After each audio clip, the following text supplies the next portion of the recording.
I'm Phil Mendelson. I'm chairman of the Council of the District of Columbia.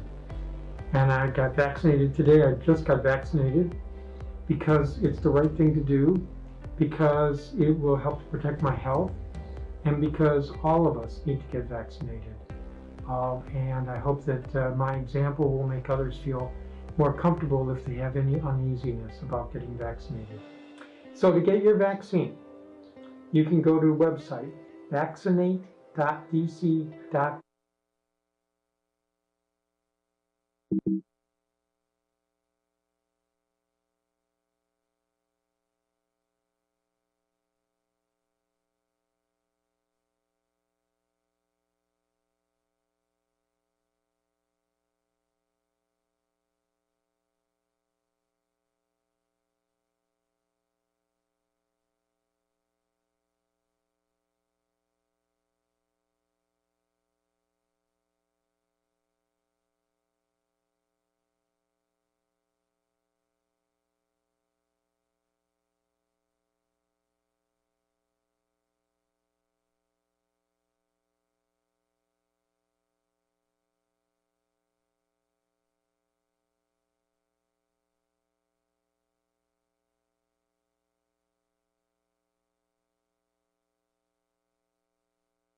And now, we bring you the following live press announcement from DC Mayor Muriel Bowser. Our regularly scheduled program will resume following the announcement. Good morning. I'm Muriel Bowser. I'm the mayor of Washington, D.C. Today, I'm joined by members of my public health and public safety teams, including Dr. LaQuandra Nesbitt, Dr. Chris Rodriguez, and Chief Conti. We will begin today with a public safety update and then provide updates on COVID-19 and finish with a very brief recovery update. Of course, on January 6, 2021, it will be remembered as a seminal day in American history. And while we understand that there is an immediate threat to our democracy, we also know that there is imminent hope, and we will get through this period. We also know that Trumpism won't die on January 20, but our American values and our DC values are stronger than one extreme ideology. We will overcome this extremism together. I want to once again thank the men and women of the Metropolitan Police Department and DC Fire and EMS. When the U.S. Capitol Police called us for backup, MPD answered the call and performed heroically. They were called a lot of names in 2020, but today our city rightfully calls them heroes. I want to also thank our neighbors in Maryland and Virginia for the support of their guard and law enforcement on January 6. Both jurisdictions provided support at the state level as well as the county level for law enforcement mutual aid requests. We know many of them with MPD and the U.S. Capitol Police helped clear the Capitol building, and we know that other states answered the call as well, and we're grateful to them. Now, of course, we are all focused on preparing for the upcoming presidential inauguration. Our goals right now are to encourage Americans to participate virtually and to protect the District of Columbia from a repeat of the violent insurrection experienced at the Capitol and its grounds on January the 6th. Over the weekend, we continued our planning. I sent a letter yesterday requesting that the president declare a pre-emergency disaster for the District of Columbia. DC requested and was granted this designation in 2009 to support the inauguration of President Barack Obama. This is necessary because the inauguration poses several unprecedented challenges that exceed the scope of our traditional planning processes. The COVID-19 pandemic and, of course, the domestic terror attack on the United States Capitol. On Sunday, I also sent a letter to the Department of Homeland Security's Acting Secretary Chad Wolf regarding inauguration preparation. The District of Columbia is requesting the department extend the National Special Security Event period from Monday, January 11th to Sunday, January the 24th. I am also urging the Department of Homeland Security to coordinate with the Department of Defense, the Department of Justice, the United States Congress, and the United States Supreme Court to establish a security and federal force deployment plan for all federal property, which will ensure that the Metropolitan Police Department's ability to focus on its local mission in all 8 wards remains possible. In addition, I asked the Attorney General at the Department of Justice to direct the Federal Bureau of Investigation to provide an intelligent and threat briefing on a daily basis during the period of the NSSE. Further, I am requesting the Secretary of the Department of the Interior cancel any and all public gathering permits in the District of Columbia and deny any applications for public gathering during the period January 11 through January 24. In addition to heeding our call only to participate in inauguration events virtually, I am also asking DC residents to sign up for special Inauguration Day alerts. You see the text information there. Text INAUG 2021 to 888 777 for updates on public safety, street closures, weather alerts, transit updates, and more. Let me now turn to COVID-19 and the district's recovery efforts. We posted, and we have posted throughout our response, and certainly even in these tumultuous days, our experience with COVID. We remain concerned, as the rest of the country remains concerned, about increase in cases.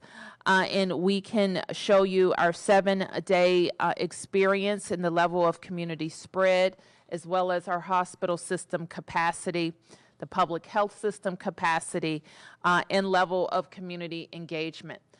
We continue to ask our residents to be vigilant about their COVID prevention routines, wearing their mask, physical 6-foot distance, limiting your activities, and getting tested if you need a test, if you've been exposed. Our testing sites remain open and have remained open for DC residents and workers to get tested if they need a test.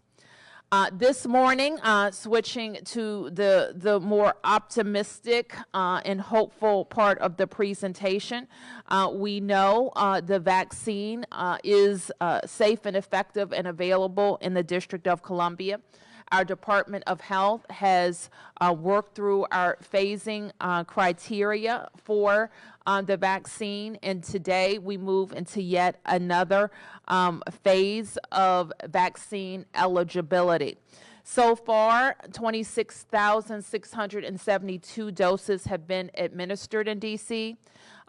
We have received 45,425 doses. Additional doses will become available this week, totaling 8,300 additional doses. And beginning today, DC residents 65 years old and older can make an appointment to get the COVID vaccine through vaccinate.dc.gov portal. Again, that website is vaccinate.dc.gov. Seniors may also call the Coronavirus Call Center. That phone number is 855-363-0333. Once again, if you're 65 years or older and a DC resident, you may call 855-363-0333 to schedule an appointment.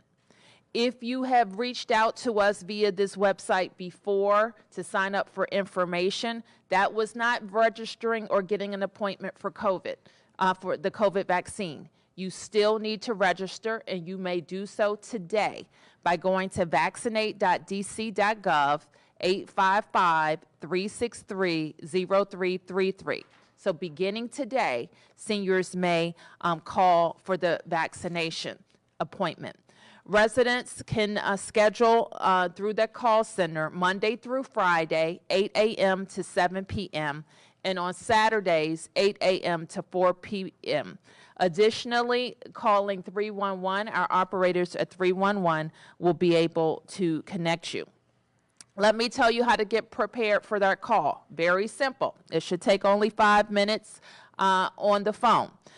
You will be asked for demographic information, your race, gender, age, your medical history, COVID-19 history, contact information, and insurance information if you have it.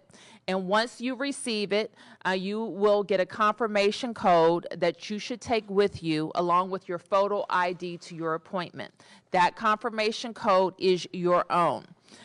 Then once you get the appointment, just remember to bring the confirmation code, a photo ID, and your insurance card. You should wear a loose-fitting shirt that allows the medical staff to get to your upper arm. After you receive your vaccination, be prepared to stay for 15 to 30 minutes for observation. You will receive a vaccination card or printout that tells you which COVID vaccine you received, the date you received it, where you received it, and when you should return for your second shot. The COVID vaccine is free. Those with insurance will not be charged a copay. Those without insurance will not be charged or turned away. So at this point, I think I'm going to ask Dr. Nesbitt to talk about what seniors should expect after the vaccine. So we already know that the COVID-19 vaccine may cause side effects in some people, such as pain at the injection site, sore muscles, fatigue, or a mild fever. These reactions simply mean that the vaccine is working. For most people, such as myself, these side effects will last no longer than a day or two. While at your appointment, you will be given information as to how to register with a tool called vSafe. This tool allows you to communicate with the Centers for Disease Control and Prevention about your experience. I have found the vSafe tool to be quite helpful. It checks in with you every day during the first week of your first dose of the vaccine, and then weekly after that.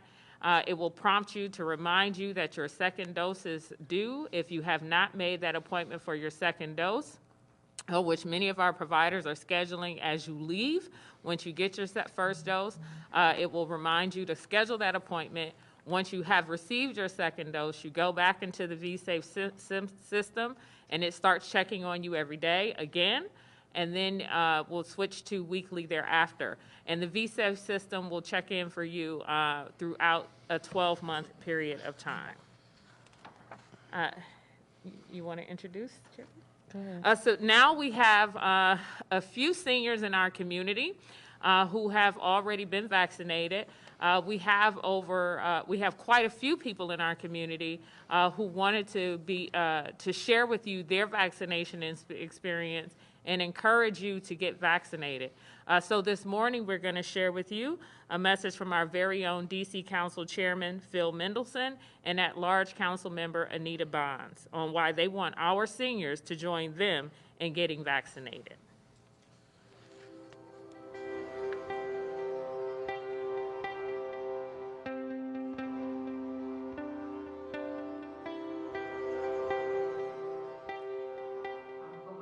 I'm Phil Mendelson. I'm chairman of the Council of the District of Columbia. And I got vaccinated today. I just got vaccinated because it's the right thing to do, because it will help to protect my health, and because all of us need to get vaccinated. And I hope that my example will make others feel more comfortable if they have any uneasiness about getting vaccinated. So to get your vaccine, you can go to the website vaccinate.dc.gov, or you can call 855-363-0333. That's it? Yep, at 1 o'clock. That's it. Okay.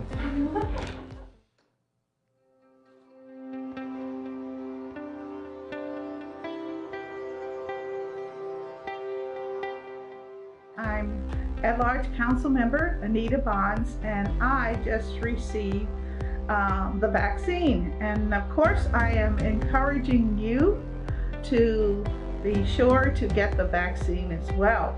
We want to keep ourselves as healthy as possible, and this is one main way to keep us from the coronavirus. Go to vaccinate.dc.gov, or you can call 855-363-0333. So I want to thank Phil and Anita for making those videos and helping to disseminate them broadly. We, as you heard them say, that vaccination is the key to helping us unite with family and friends and getting our lives back. And I know that there are many seniors, and what we should all know is that we have seniors who are going to jobs, essential jobs. We have seniors who are helping to take care of other loved ones. We have seniors who want to see their grandkids. We have seniors who are living in congregate care facilities. So our senior social influencers fall into all of those categories. So we also want everybody to think about the seniors in their lives, talk to them about the vaccine, help them make an appointment if you need to by using the website or calling, and also helping to arrange for them to have the vaccine. With that now, I'm going to ask Dr. Nesbitt to share a little bit more about the tiers for the vaccine and what's next. Thank you, Madam Mayor. So the U.S. Centers for Disease Control and Prevention has a three-phased approach to vaccination that assumes that during phase one, supply is constrained, and as such, the CDC recommends that vaccines should be administered in closed settings best suited for reaching initial critical populations. This is why you will only see a limited number of options across the city overall to receive your vaccine. Phase two assumes that there is likely sufficient supply to meet demand, thereby permitting an expansion beyond initial populations and the use of a broader provider network. During phase three, we shift to open access to vaccination because supply will at that time be sufficient, and vaccine will likely be available then through private provider sites. Furthermore, it is very important to note that with the two COVID-19 vaccines that have currently been approved for use in the U.S., the Pfizer-BioNTech and Moderna vaccines, they have highly complex storage, packaging, and use requirements that limit their ability to be used in small clinical environments such as private practices, as well as for their ability to be used in pop-up clinics in certain community or residential settings. Both the Pfizer and Moderna vaccines are not optimally used in any clinical environment where less than 100 people could be vaccinated in a given day. Because of that, the district is showing you our phased approach that also includes tiers within each phase. These phases will allow for us to have a very progressive approach to rolling out each phase. These priority groups will give us the ability to show you our detailed system that will allow individuals with chronic medical conditions and essential employees in various settings to better understand where they fall in order of priority in the district's phase system. It also gives us the opportunity to show you or clarify for you the construct of how prioritizing or using criteria that shows how either reducing the risk of severe illness and death or allowing for the preservation of societal functions helps us to establish individuals' place in a particular phase or tier within a phase. While the district is still unable to definitively state when each group will be able to access vaccines due to the fact that we do not control how much vaccine we receive from the federal government or how quickly individuals take up the vaccine in each group, the established tiers will allow for us to provide more clarity to the population. While we will not wait until 100% of a group is vaccinated within each phase or within each tier before we move on to the next tier, we will use information that we understand about our population's interest in taking the vaccine and indicators such as the slowing of uptake of a vaccine to indicate that it is time to move to a next tier. So here, I think everyone is very clear on phase 1A, where we have begun with the vaccinating of long-term care residents because they are at the highest risk of severe illness and death if they acquire the vaccine. We have demonstrated that in our data. And then the preservation of societal functions. Our healthcare system needs to be able to operate because they are the ones who care for us if we are diagnosed with COVID-19, as well as our first responders who have been on the front lines of this COVID-19 pandemic since the very beginning, and our frontline public health workers who help to operate our testing centers, who help to do our home visits for contact tracing. Were the first individuals to be vaccinated beginning December 14th. Phase 1B, we are implementing components of Phase 1B Tier 1 today, primarily on the prevention of morbidity and mortality side, with our DC residents aged 65 years and older beginning access to vaccinations today, as well as a rollout of some of our congregate settings of vaccination. The preservation of societal function or essential employees group will begin access to vaccination next.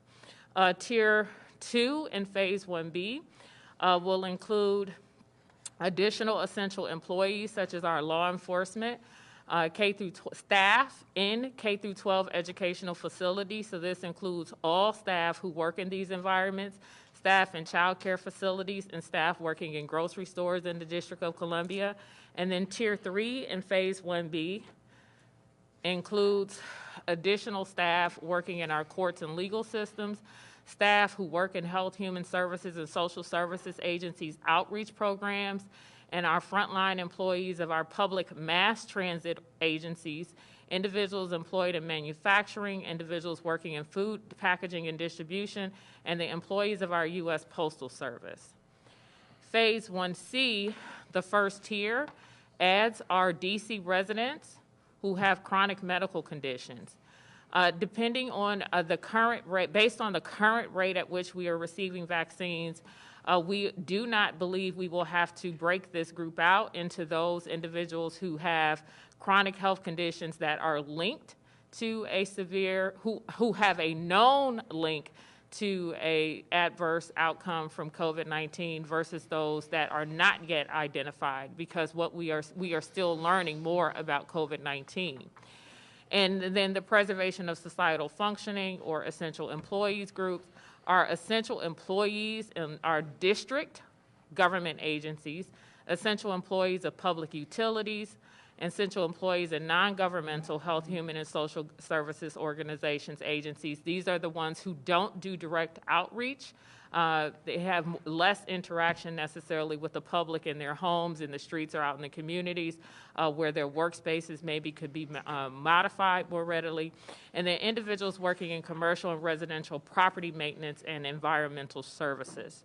Tier 2, we add more essential employees.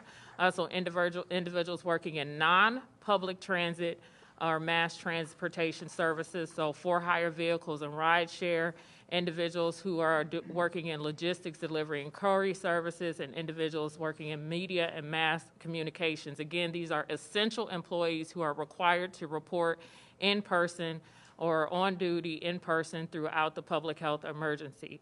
And then Tier 3 of Phase 1C are all essential employees of institutions of higher education, individuals working in construction, essential employees working in information technology. The remainder of the 9,419 federal government agencies that have been identified by those agencies, and then individuals working in commercial and residential property management that have not been previously identified in the other Phase 1B and 1C criteria. Phase 2 expands to include the remainder of DC residents aged 16 years and older, not included in previous phases. We encourage residents to be vaccinated as soon as their first eligibility criteria is named. And once your phase has been announced, you remain eligible as we move through additional phases. So we began Phase 1B today. Healthcare workers remain eligible, but they will continue to have to now find appointments in combination with all of the enthusiastic seniors who are now accessing appointments as well. And the amount of vaccine that we are receiving on a weekly basis for first doses has not changed substantially. So it's to your advantage to get an appointment as soon as your phase is announced, so that you have fewer people in subsequent phases for a lack of a better word, compete for a vaccine. If you are higher priority because of risk to your own personal health, because of risk of severe illness or death, or because you play a critical role as essential employees, we encourage you to be vaccinated as soon as possible. We know that there are some people who are saying, I'm going to wait and see. There have been millions of people now vaccinated. So the notion of needing to continue to wait and see, we hope that you now have confidence in the vaccine. So thank you, Madam Mayor. Thank you, Dr. Nesbitt. And finally, I have one recovery update, and I want people to pay close attention to this. We know our entertainment businesses have been substantially affected by COVID, and we want them to know that the Bridge Fund applications to support your business are now available. So please go to coronavirus.dc.gov/Bridge Fund. So if you support entertainment and hospitality in the district and have an audio-visual business, event equipment rental, photographer, event planners, trade show, event staffing services, event production companies, talent and booking agencies, tour companies, performing arts companies, event promoters, recreational sports leagues. These are some of the types of businesses related to entertainment and hospitality that can be supported by the Bridge Fund. Tomorrow, Deputy Mayor Falchicchio will be joined by Rebecca Linder to discuss, who is a member of the DC Event Coalition, to talk about the impact on those types of businesses and the Bridge Fund. Okay, with that, we can take a few questions. Team with CNN. Given that Capitol Police Chief Sund said that he pled with the Pentagon for extra help from the National Guard as the Capitol was being stormed, do you think that's an accurate categorization of that? And what should have been done differently as all of this was going down? Where was the failure now that we know more after what happened on the 6th? Well, I think that we will continue to learn more and that there will be comprehensive looks at what happened or what should have happened.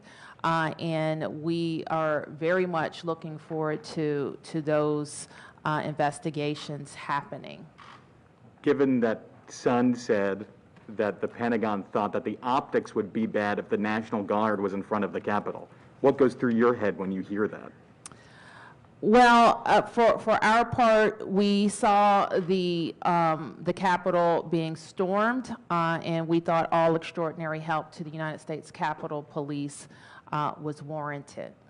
What needs to be different, given that there's already chatter of more events like this on the 17th, also around the inauguration?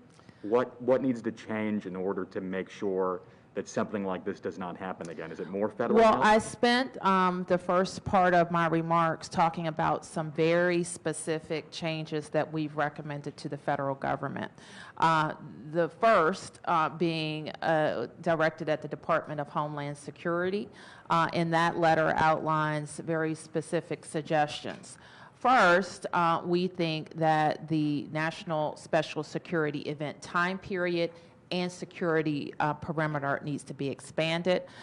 We think further that discussions among the branches of government and all federal law enforcement needs to focus on federal properties. Those are a couple of very specific things that we've asked. We further have asked the Secretary of the Interior, who, as you know, is responsible for the National Park Service, that is responsible for most of the National Mall and properties in the downtown area that are federal, that they not grant any public gathering permits and rescind the ones that they have already granted. Yes. Mayor Bowser, in regards to the call that Pete's asking you about, the Washington Post is quoting that all three of you before us were on that call. Can you please describe the contents of that call and, you know, the way that the United States Capitol Police Chief asked for help? And also, I have some follow-up questions. Stephanie, I won't get into talking about the details of that call. I know there's been a lot of reporting on it. We stand behind the comments that have been attributed to our administration. In the follow-up question, there's also reporting that days before that the U.S. Capitol Police Chief had personally reached out to Chief Conte. Chief Conte, can we ask you, can you please confirm that that conversation was had, and was there any inkling of concern or, you know, suggestion or concern that United States Capitol Police were not getting the assistance they needed for this event, to cover this event beforehand? Yeah, as the mayor stated, we stand by what was in the article. Chief Son did reach out, but it was just for MPD, where we were available to respond in the event that things got bad at the Capitol. And may I ask if, well, I was not present at the previous news conferences following what happened at the Capitol, but I did watch. Okay. And there were multiple news conferences where the Secretary of Army was also here. Why are we only learning of these details now after this reporting? I'm not sure if I follow what you mean, Stephanie, but I'm sure through a comprehensive examination that we'll learn even more. But you all were a part of that call, and today there's reporting that there's significant concern with that call, that there was requests made by the U.S. Capitol Police for assistance, and it appears, according to this reporting, that it was not made or granted due to concerns of optics. Why are we only learning about this now, so many days after? I actually don't think we're only learning about it now. That's been discussed since the day of the event. But the details of this call. And also to follow up separately in regards to the inauguration. Sure. If you are going as far as to request that these permits for gatherings be denied or canceled, why not request that the inauguration's public events just be canceled, period, if that transition of power is still going to happen? I think that is, the transition of power happens when Joe Biden and Kamala Harris are sworn in. And that event, in my view, should be public. Yes. Chief Conte. Okay. Chief Conte, I've talked to some people and I've monitored social media, and they made it very, very clear that if any pro-Trump people happen to come east of the river, there might be a little bit of trouble. Could you talk about that in the context of people in the neighborhoods trying to protect themselves from these pro-Trump demonstrators? I did a Facebook Live, I guess a couple of days ago, with one of the council members, just kind of discussing some of the concerns that were relayed to us from the community. We had no incidents where police had to make arrests. There were some complaints about people riding through neighborhoods, but nothing more significant than that at this time. Obviously, you know, we're very concerned about our communities. We had MPD members still, while dealing with these issues at the Capitol, we still had MPD members available to respond to any emergencies in our neighborhood. I'm just glad we didn't have any serious emergencies in the neighborhood. Yes. We've covered previous demonstrations in the past where there have been DC police escorts with those demonstrations that are moving. Is that any plan for that if we see people gathering and marching for the inauguration or any time around that? When you say escorts, what do you mean? Like a head leading a group, ensuring that there's peaceful demonstrations in the city. got it. We've seen that before. Well, that's kind of a game day determination, depending on the group, depending on what's going on. We make those assessments, and we see whether or not you know, that type of support is needed. Sometimes those supports are in place to prevent any traffic issues or anything like that, to kind of move crowds along. Certainly, that would not be proper in the incident where we are dealing with violent rioters, anything like that. That would not be proper in that case. Thank you. Yes, Sam. Yes, Mayor. You all have used the term medical emergencies for these 3 people who died, and then I'm reading stuff that they were trampled to death. Can you give us any information on that? I don't think I can confirm any specific about causes of death now. As soon as we have that available, we'll make it available. Yes. Well, one for Chief Conte quickly. You described vividly one of your officers being beaten and tased during the attack. Can you update us on his condition or her condition? I can't even remember if it was a man or a woman. Yeah, it's a male officer. I got a chance to greet him just as he was discharged from the hospital. He is doing better. Obviously, very shaken, very appalled, very angry, but he is doing better, and he is healing, and he's off work right now, but he is healing and getting better. Were the rioters trying to take his weapon from him and use it against him?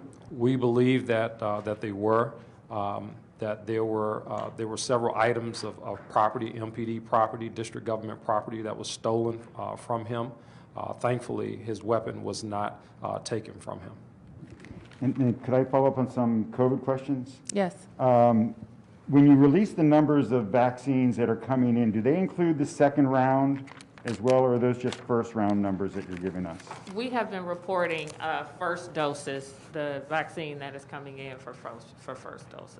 And then previously at a press conference, you gave us some general dates, including January 11th for 65 and over, and then January 25th, and then February 2nd. Can you tell us where these tiers fall into those dates? I know you said you're not in control of the allotments, but are those still the target dates, and when do those dates kind of match up with these tiers? So, Mark, interestingly, we will not be able to give you a hard fast when any one tier will be able to go online. For Insight, what we have been doing is trying to follow when there is slow uptake in a particular tier. If the prior week we were seeing that 60 or 70% of healthcare workers in a particular institution were getting vaccinated and that started to drop, it suggests that interest in that particular priority group is starting to wane and we should move into the next group. So that's the same sort of construct we will be using moving forward. For example, about 5,000 of the 44,000 or so doses that you see there are locked up in a long-term care partnership. So even though you see that number and you're assuming those are 5,000 doses, we could just move somewhere. We can't. I don't even have control of that vaccine. And I still have to allocate more vaccine into that partnership if CVS and Walgreens say that they need more. Even though they're not reporting to me that they've used that vaccine, I know that they haven't used that vaccine. And the vaccine we do have, we have control over it and we can move it around. We know what's been allocated to an appointment out in our community sites because we require them to report, et cetera. So we're following very closely how much vaccine is being used, how much vaccine is being allocated to a person who has a scheduled appointment. We're very optimistic that of the 4,000 or so appointments that will be available in the community for seniors, those appointments will be scheduled very quickly this week. Seniors were up and on the web this morning before 8 a.m. Scheduling appointments. And so we believe uptake is going to be high over the next week or two for individuals who are over the age 65, and that group is not insignificant. And Mayor Bowser, can I ask you, on Friday, your current restrictions on indoor dining are set to expire. What is the plan for Friday? Will you allow restaurants to resume indoor dining on Friday, or are there plans to extend that? Mark, it is likely that we will extend to coincide with the public safety emergency. And we would announce that probably tomorrow, if that's the decision. And so can you remind me the date on that? Is that the public safety? The 24th. It goes beyond the inauguration. Right, Yes, yes. The public safety emergency and the inaugural period were being requested to extend to January 24th. And so is the reason for extending the closures of restaurants, of indoor dining, because of COVID and or because of concerns about just wanting to keep people out of the city because of possible more riots? Well, it's going to be linked to the public safety emergency, so the latter. The latter. Thank you. Yes, okay. Yes, Julie. Dr. Nesbitt, you were just talking about how eager seniors are to sign up for vaccine appointments, and I wanted to ask about your plans to handle the crowds, both online, or is the website going to be able to handle all the people who want to sign up? In person, do we have concerns about people crowding into grocery stores right now? We don't. Okay. As you know, we have an appointment structure. We have a phone line to be able to assist seniors in handling appointments. We have decided to go with an appointment system. I know some other states have suggested that they're using appointment systems for large venues. We are using an appointment system that schedules people to be able to go to community locations that are throughout the city. And I've explained also, hopefully to a level of satisfaction, why with the storage requirements of these vaccines, you do have limitations.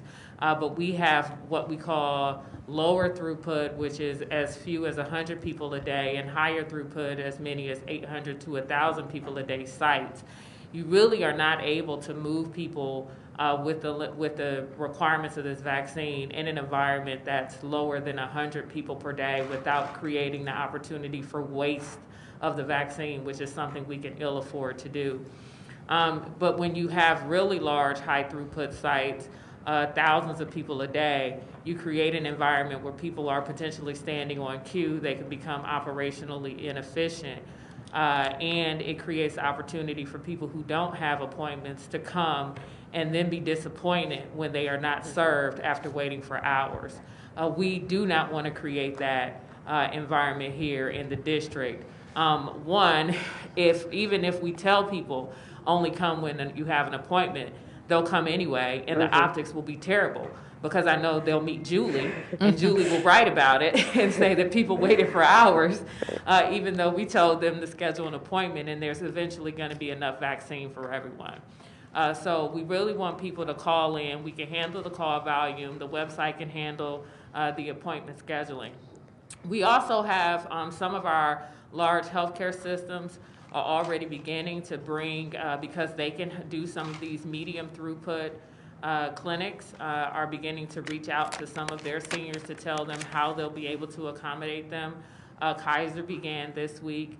GW Medical Faculty Associates will begin later this week, early next week, and the others will hopefully come online by the end of the month. So they all won't be reliant on the vaccinatedc.gov system. And did you say that there are 4,000 appointments available right now? Yes, there'll be over around 4,000 or so doses in the community settings. One way to think about it is to say for seniors, but you also have to remember that the 1A group is still eligible. So we had some healthcare workers who were in the I'm going to wait and see group. So some of them may still be calling and scheduling appointments now that their colleagues have gotten their second dose and their level of confidence is higher in the vaccine. So these 4,000 or so doses that are out there in the community settings are available for anyone in phase 1A and 1B. And then we also still have vaccine that's available for dose 1A in the hospitals for them to take care of their healthcare workers too. Is there a time frame on this 4,000? Like there are 4,000 appointments this week or next week? Yes, that's for the doses that came in this week. Okay, and will you announce when those appointments have all been filled so people don't try to sign up? So no, we won't, because those are the appointments that have been released for this Tuesday through Sunday. When we get our allocation of vaccine for next week, we'll start releasing appointments for next week, which maybe be sometime midweek. Got it. Thank you. Can I ask one more question on this? Sure. It seems that you said initially that there were about 80,000 healthcare workers in the phase 1A group, and right now we have 26,000 vaccines that have been given out, and we're moving on to seniors, to the next group. Are you concerned that this means that a majority of the city's healthcare workers have not, expressed interest in getting the vaccine right away? Well, some of them may have been vaccinated as Montgomery County and Northern Virginia began hosting some of their clinics. They may have found a way to be vaccinated in their home state, which would of course be great. because we never got 85,000 doses of vaccine here, right? So that would be great if they were vaccinated in their home state as well, because 75% of that 85,000 were not DC residents. Mayor Bowser and Chief Conte, just a couple quick follow-ups on the 6th. There's this report of a memo that went out to DC Council saying that there was concern that a successful insurrection would potentially seize control of MPD from the district. How big of a concern was that? How do you classify what the district knew prior leading up to the 6th? I think you're referring to a memo that I haven't seen that our Attorney General sent to council members that talked about presidential power in the district. So I can't say too much about it because I didn't read it, but we, for people who don't know how the district is set up, the President of the United States is laid out in our home rule charter, can in an emergency commandeer the Metropolitan Police Department. We experienced this threat from the President in January. When you think about... June, sorry. When you think about going forward, I mean, the idea that there would not be First Amendment activity coming from the Department of Interior and denying those permits, DC and MPD is always dealing with protests in the district. What does that say? Does that just sort of speak to the level of concern or the level of preparation available? It speaks to the level of concern. When I'm born and raised in Washington, D.C., I've seen a lot of demonstrations. I've been in local government for the last 13 years. I've seen a lot of demonstrations. I've seen several inaugurations, one that had 1 million people or more for President Obama. And even the last one, we had 1 million women come here the day following President Trump's inauguration. And people coming to demonstrate peacefully are very different than the people we saw storm the Capitol the other day.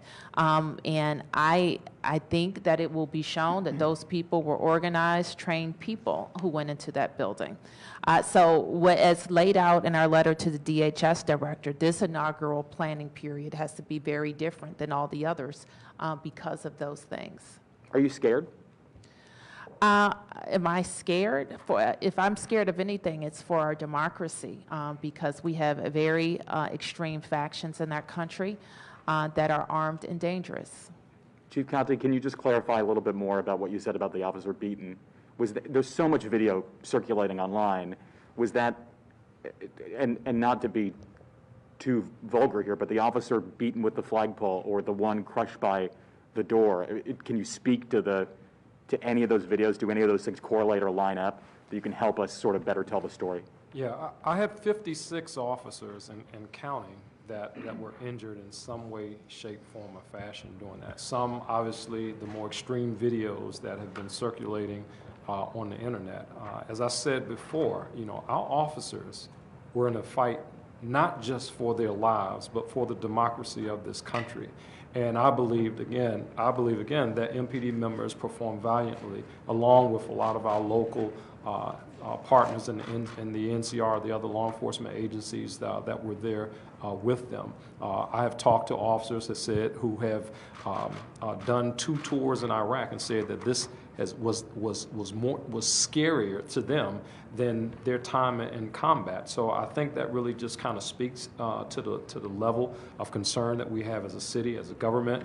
If you look at the video where the officer was being crushed in the door, I had the opportunity to speak to him the other day. Again, I mean, these were people who were very determined to come into our Capitol building and really do some harm, and they did.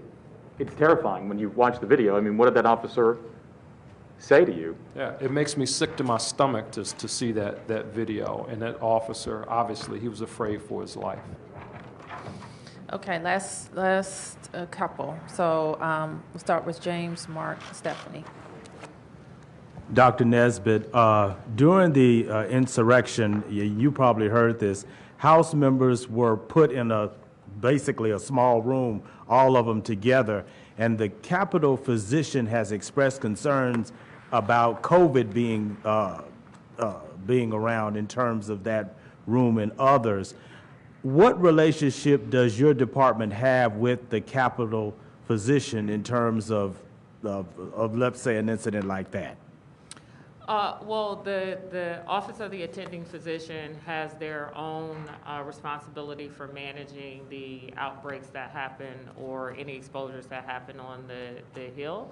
However, we have been close partners and close allies in ensuring that there is no transmission or that anything that happens on the Hill does not have outflow out into the District of Columbia.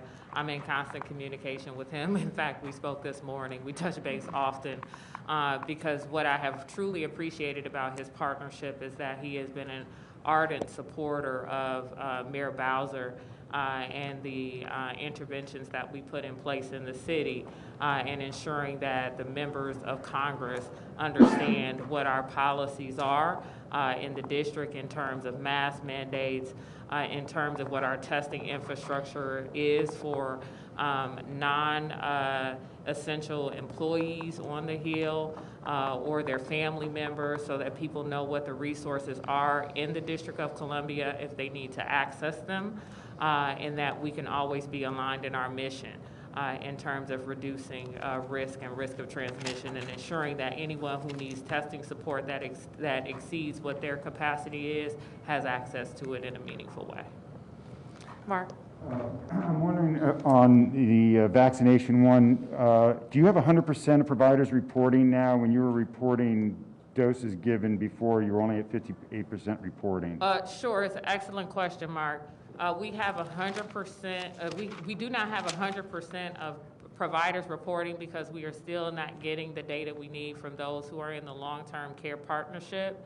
But I do want to make sure that I can just briefly give some clarity around the doses piece. I mentioned that we have doses that are allocated in the long-term care partnership that is moving much slower.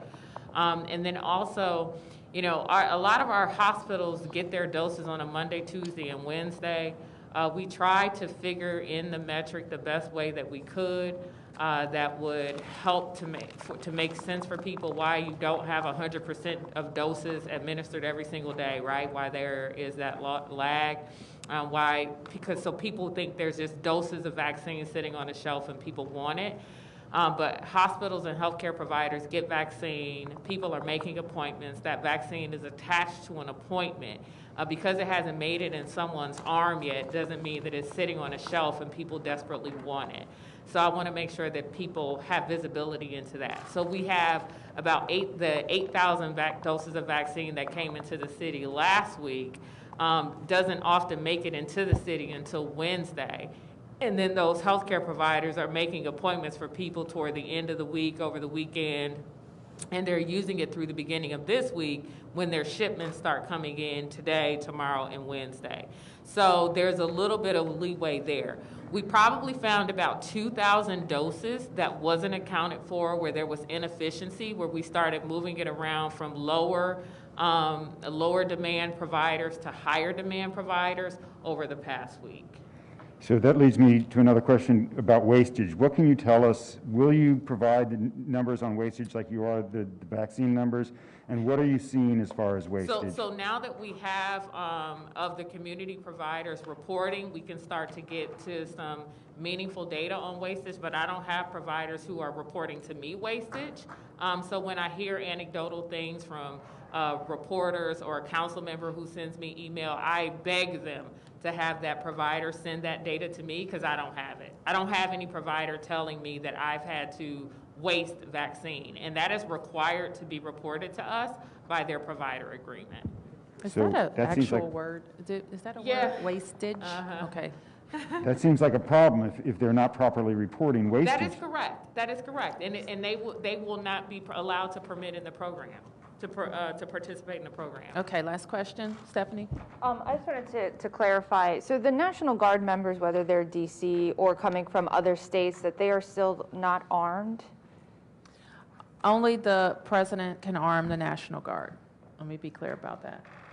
Okay, and then with regard to just Chief Conte, if you can, with going back to that conversation with Chief Sun before the event on the 6th, are you able to at all talk about, obviously DC Police were able to get there as soon as they could, what special preparations were made on DC Police side to be able to respond that way? Obviously, that's important. We responded within minutes of the call from Capitol Police for assistance.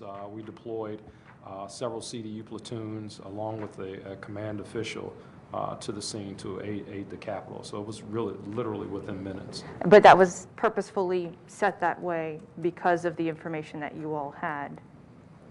Well, we have platoons strategically staged throughout the city. So at the point, and not necessarily because of the call or because of a conversation, but we strategically deploy our people so that in the event we need to send them somewhere, that they can that they will arrive within minutes. We knew, obviously, where the permitted demonstrations were for in the area, so we strategized around that. And then just lastly, I'm sorry, I understand that, the emergency in your request is made for specific reasons, but can you all just detail what threats are known to the city at this time or what situations of concern? Well, let me say this, Stephanie. We are, as outlined in our briefing, our normal threat apparatus that is led by the Department of Homeland Security is engaged. But we also expect to have daily briefings with the FBI, and we'll be able to say more and to evaluate those threats as we know them. But that's all I can say now. Thank you, everybody. Okay, thank you.